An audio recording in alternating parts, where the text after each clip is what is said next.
Hey everyone, just wanted to give you a quick update with what is going on with our drag cars today in the shop. This is a car you've probably seen on social media. It is a Pro front wheel drive drag car. It's a fiberglass body, tube chassis. We post mainly pictures of it. We haven't really talked about it too much, but as you can see, it's a pretty wild setup. But here's the thing, is that this tire hits that bit right there, and this tire hits this bit right here. So that's a problem because I can't steer the car, and this car has to be steered. So what we're going to do is I'm going to take everything out of here and I'm going to put it into here. That's right, number 2.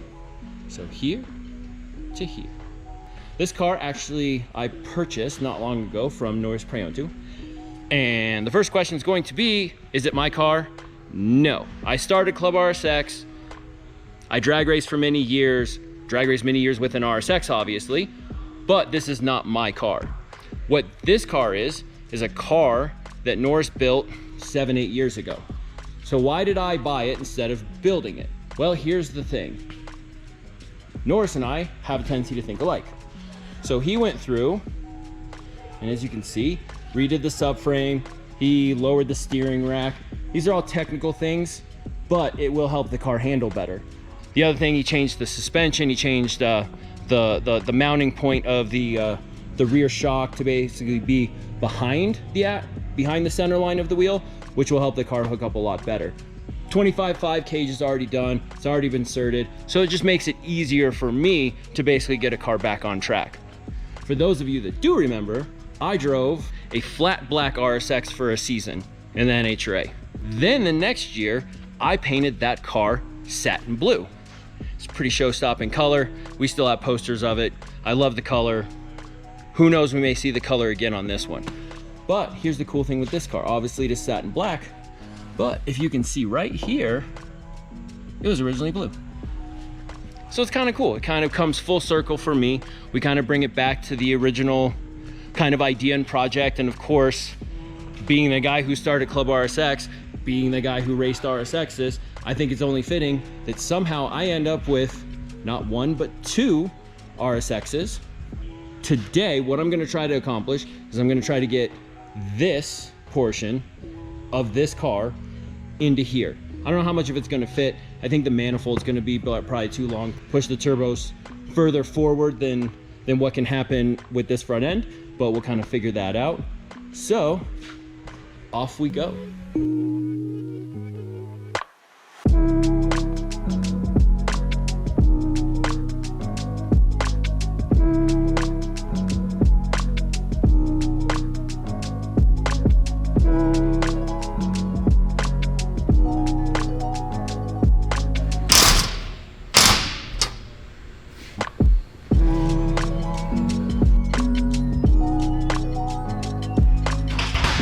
Motor's ready to come out.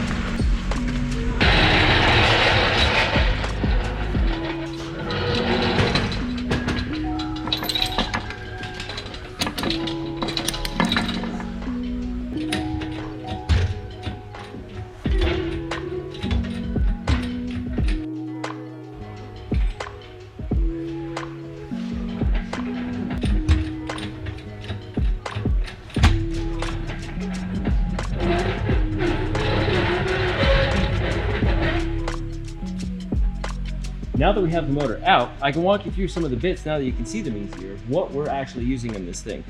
First off, Quaife 5-speed sequential. Awesome box. We're setting it up to actually be air shifted.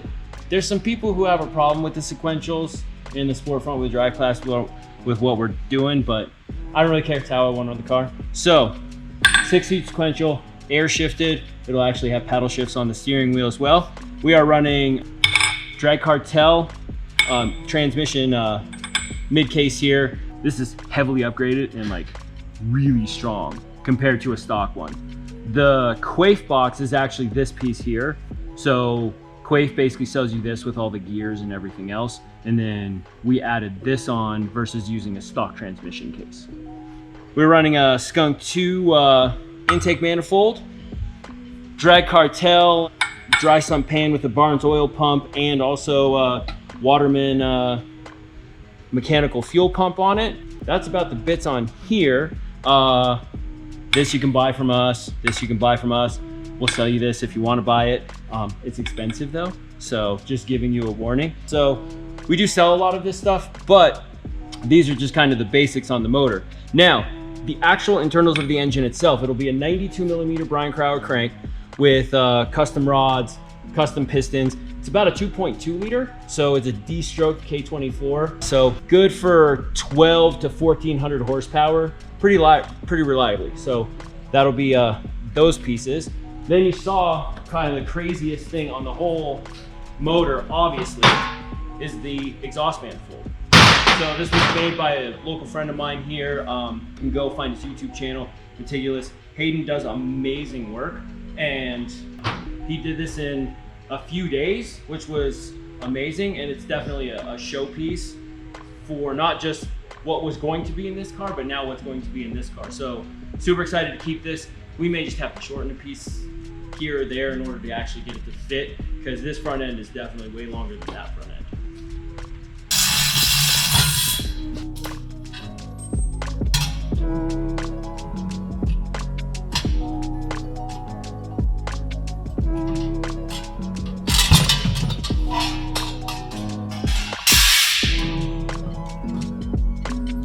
Okay, so the transmission bolt is here and the engine bolt is like way down here. So like they're at different heights, because this oil pan is about like that big compared to a normal oil pan, which is like that big. So it just is causing the motor to sit on the ground lower. So I can't get these holes to line up into the transmission and have everything be happy. So I'm just trying to get this end up a little bit. And then once this end is up a little bit, then I can shove bolts in it and put it all back together. But I had to get the mid plate out because the mid plate's not designed for this car, it's designed for that car.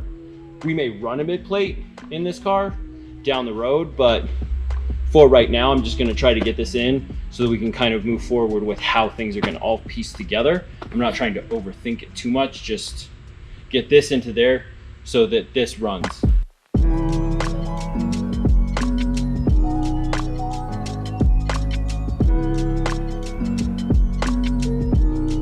All right, so one of the cool things about having a fully working warehouse that sells parts is when I need something, I can just come right over here and grab exactly what I need, which is a K24 timing chain mount.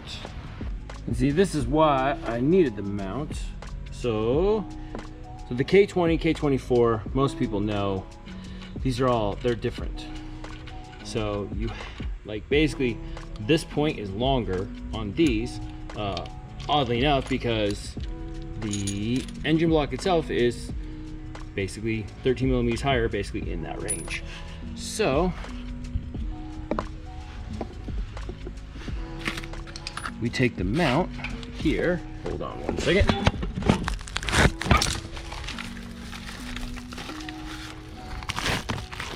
Open this baby right up, and as you can see, mounts just like that. All right, so there we go. Right from the warehouse, right to this engine. So now that engine can go into that car. One thing you're gonna notice on this one, which is a little different than most RSXs, is you can see the lean on that. This is actually probably one of, if not the only RSX that basically was set up for a lean mount kit. Basically it's a modified version from Hossport, but we are going to go and attempt to put this in for the very first time.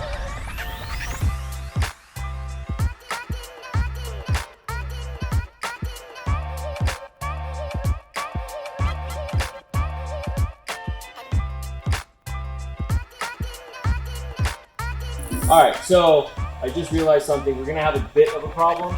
Is the dry sump pump is not gonna want to go past the frame rail. So I'm gonna pull that off right now.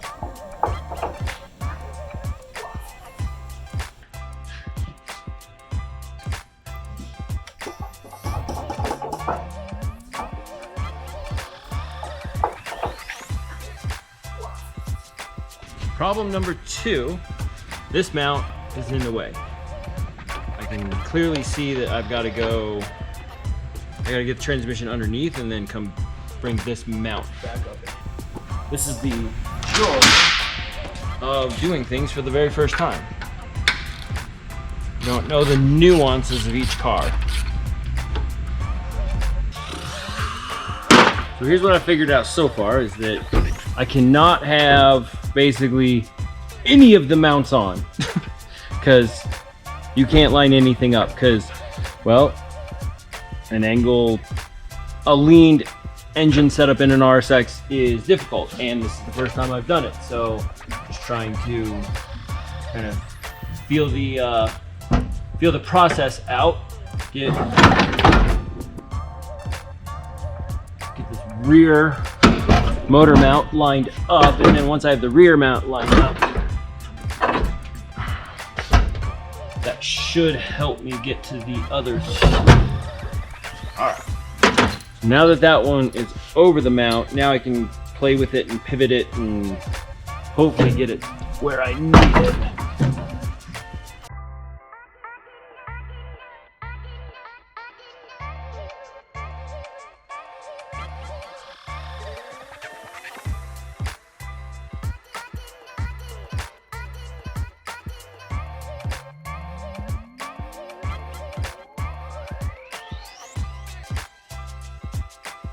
That's what a lot of people don't realize. Like, no, like you don't get a new car and know exactly like how the motor goes in, how the motor goes out, especially when it's like all custom.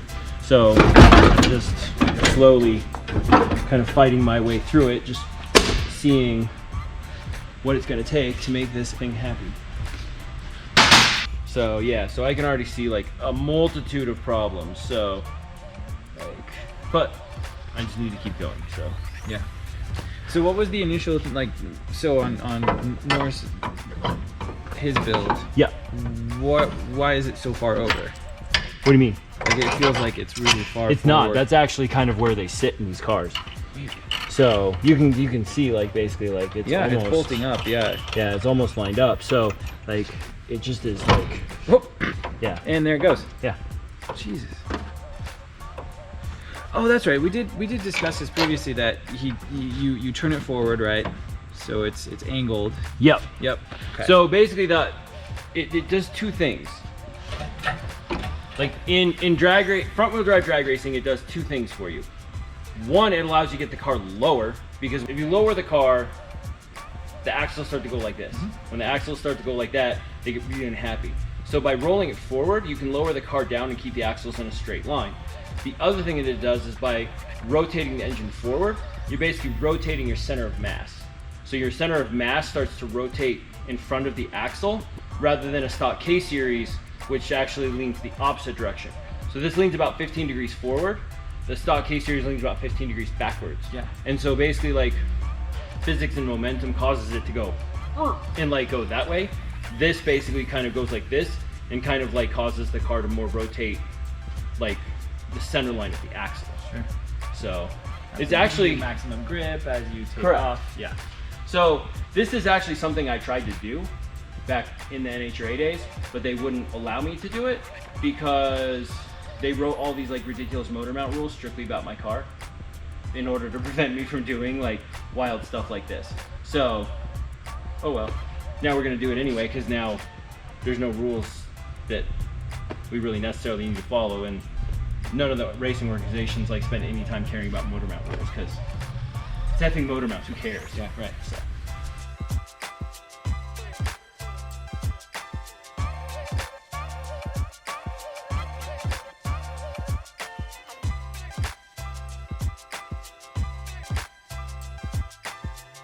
And this is just freestanding, so it's not like you can just like hook it up to the mount or whatever. Yeah, there's not. Yeah. See, like in the other car, literally like this, like one side slides into the turbo, and the other side just like holds it. Yep. So this is like. Oh no. No, it's this. Ooh, we lost a bolt. Listen, Hayden, I love you, but you made these a little close.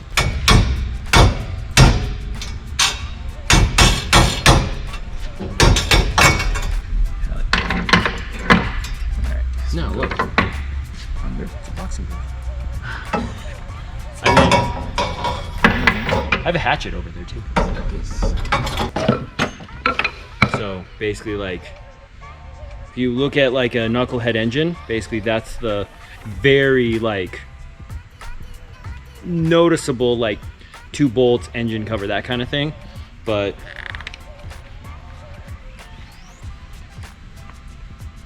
then you have, come on, it's like super sharp and it's like super easy to cut yourself. Basically a ridiculously sharp axe on the other side. No idea why it's in my toolbox, other than I guess you never know when I might need to chop a tree.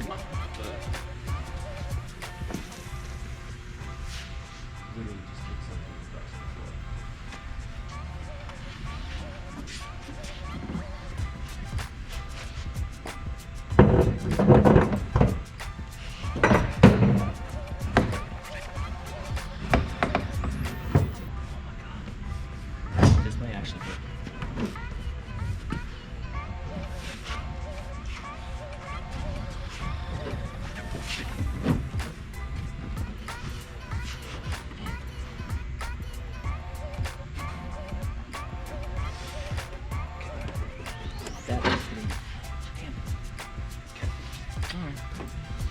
So you can see right here how this is not pushing flush all the way back into the headlight.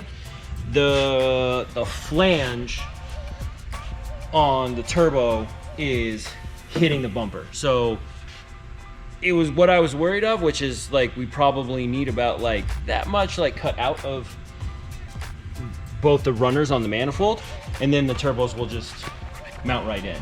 So we are super close, way closer than I thought. So that makes me super happy. I didn't want to waste this because I really like the design. I really like where we went with it, and I really think it's unique. So I'm glad that I do see a path for sure to keeping it.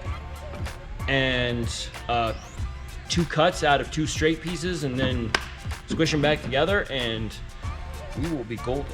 So it didn't actually take like super long, I'm not gonna lie. We'll time lapse it, we'll do all sorts of like fancy bits with it, but like it literally only took me like an afternoon to get it in. So my compliments to both cars, because we were able to knock the whole thing out pretty fast. So here's where we're at. I see some issues that are gonna pose some problems down the road for the twin turbo setup, but I'm just gonna kind of like see how those develop. But for the most part, I'm pretty pleased. I think it was a good solid day on this particular project, and don't really have much else to add.